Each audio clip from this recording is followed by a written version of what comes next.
it's great that you found a moment to talk. Mark here, Mark 2.0.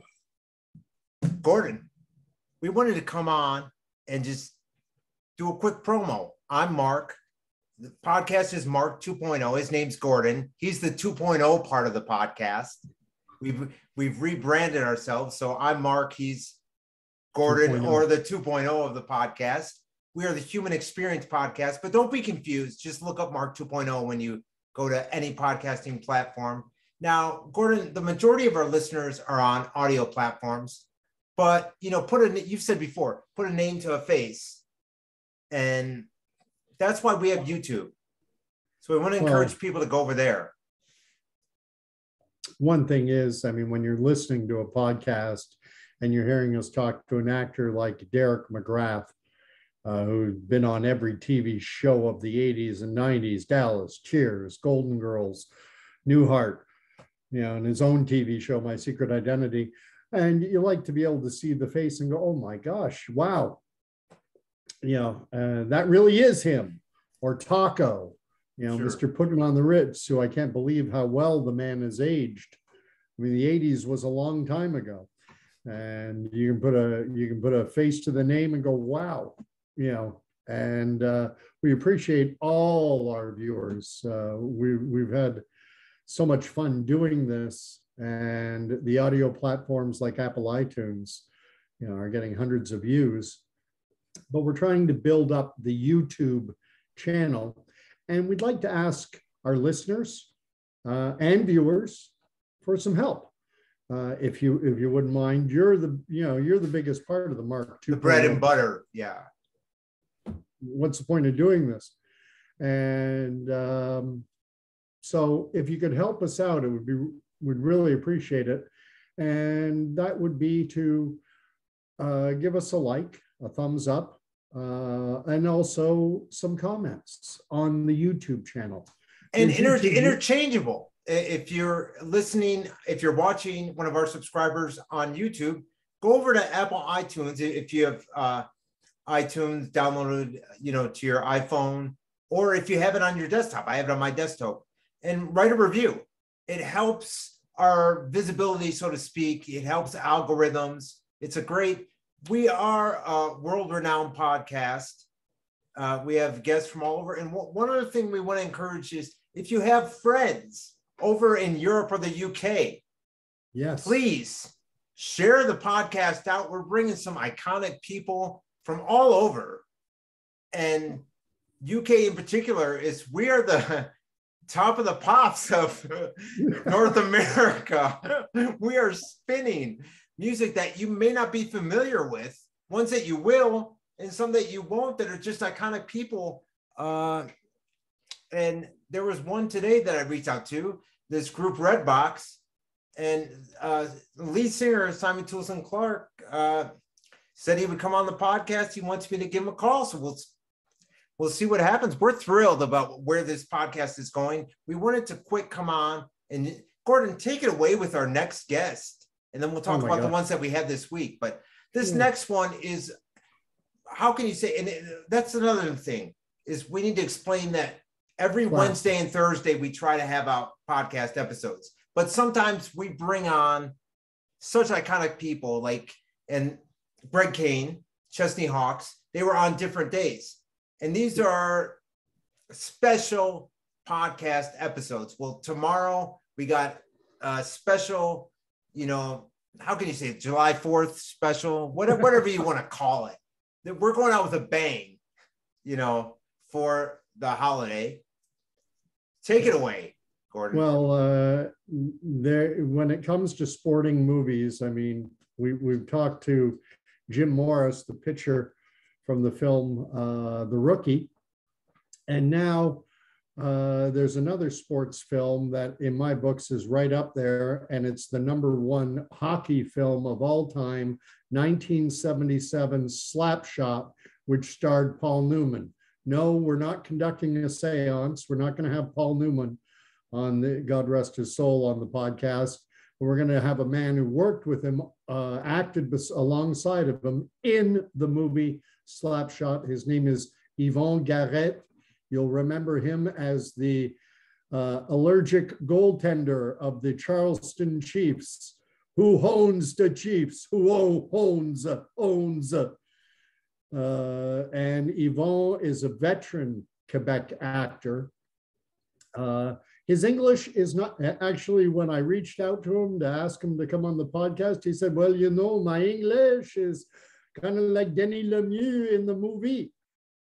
And I said, that's perfect. That's what we're asking for. Yeah. And I am really looking forward to talking to Yvon tomorrow evening, and we'll get it uploaded right away. That was such an incredible movie. If you haven't seen the movie Slapshot, you could not get a more authentic representation of minor league professional hockey. And especially in Canada, right? Oh, you know what? The movie is international. It's Yeah. been dubbed into Japanese, German, and Denis, they just held the Denis Lemieux, that was the character he played, the Denis Lemieux hockey tournament in Scotland. I wonder if Greg Kane has seen it. So it is unbelievable. 45 years later, it is an absolute... It's timeless too. Even though it's from 77, it is timeless. It is. And you don't even have to be a hockey fan. I'm going to give a bit of a spoiler here. But the big name in that movie was Paul Newman. But in point of fact, Al Pacino tried out. He wanted to play in the movie. So did Nick Nolte. And there are other big name stars who wanted to play in the movie because it's a guy's movie. It's about a bunch of guys playing hockey, a rough and tumble sport. It's a guy thing. So these actors wanted to play in it, but there was one problem. They couldn't skate. And Paul Newman, as it turns out, while he's no Paul Coffey or Bobby Orr, he was a capable skater. He could play the role. He could put on the blades and move down the ice without falling on his keister. And so he got the role, and Paul Newman actually said it was his most enjoyable film ever. I'll bet. That's a quote. He enjoyed that movie more than any Cool Hand Luke, Butch Cassidy and the Sundance Kid, The Sting, The Hustler. I mean, yeah. And what was his favorite movie to make of all time? A movie based on a true story from the East Coast Hockey League. But enough about Yvon, because you're going to want to tune into that. I cannot wait to talk to him again, but this time on the show. But, yeah. But you know, let's talk about Greg Kane and bring out your Scottish accent. Don't you do that to me? I did it only for a wee bit when I was talking to Greg, and he said, "You don't do bad. That's not bad." And the thing is, when you're up against the genuine article, you feel like I don't even want to do it. Okay, Billy Connolly. Oh yeah. And you know, this is the thing. Mark's wearing the t-shirt right now, Hue and Cry. Too bad they didn't have overnight delivery, or he would have had it on during our podcast with Greg. But you know, Mark has done an amazing job in reaching out to these incredible. We're having a blast, and Gordon's, 50 years younger. He is we're living the dream. Let's just put it that way. It's very much. And I can't get over, from our North American context, we don't realize what a big show Top of the Pops is. Everyone who has seen the movie, the biopic of Freddie Mercury and the band Queen, remembers the scene where they went on Top of the Pops. It's British television's version of American Bandstand. And it was actually a show that Greg Kane and his brother, Pat, their song Labor of Love, they performed it on Top of the Pops. Not only that, did you know that they had played they were on there at least 7 or 8 times, even into the 90s. Yes. So Top of the Pops loved them. but it was their first appearance that resulted in them being. It got them notoriety. Yes, and they were contacted by Terry Wogan. And if you're British and you know Terry Wogan, you will know that he was the Johnny Carson of England. Sure. Millions of viewers on his TV show. In the United States, people went to bed saying goodnight to Johnny Carson. Well, in Britain, it was Wogie, as they called him. And they were on there a few times for Labor of Love, because I think it was probably the third appearance. The Top of the Pops presenter said that they were playing for U2 in Glasgow. So that means that Bono and the band liked their style so much that they wanted them to play at their concert, whether it was open for them or whatever it may have been. That's unreal. Well, there's so much great music in the world, and we get a tiny slice of it in North America. We get a little slice of that international music scene. And this is something you've done, and it's not just Greg Kane, it's been Taco, it's been Chesney Hawks, we had Charlene on, international stars. But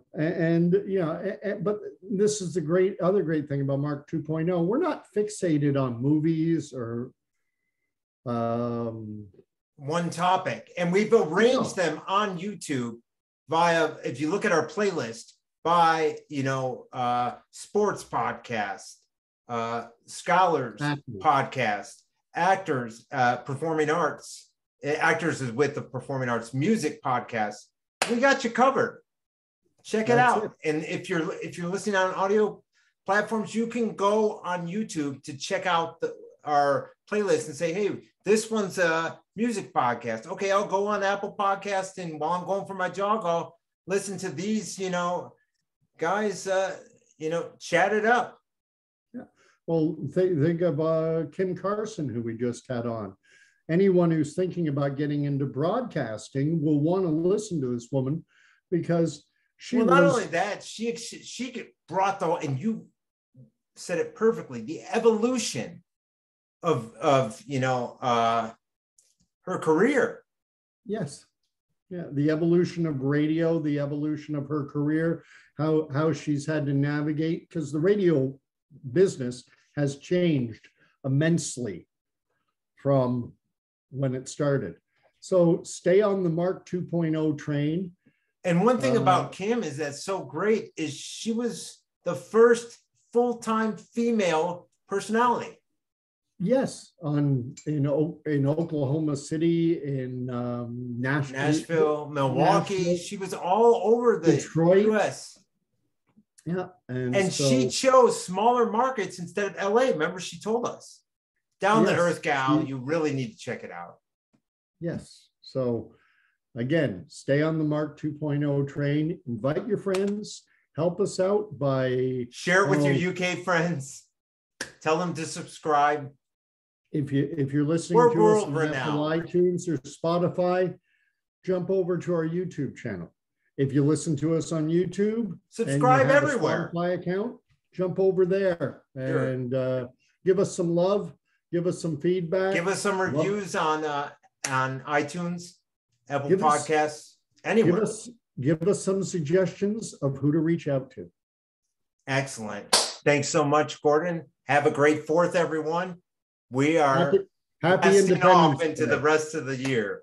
I'm in Canada. We had our Canada Day. Happy 4th of July. I'm in Phoenix, sweating to death, 105 degrees. Have a great holiday, everyone. Mark 2.0.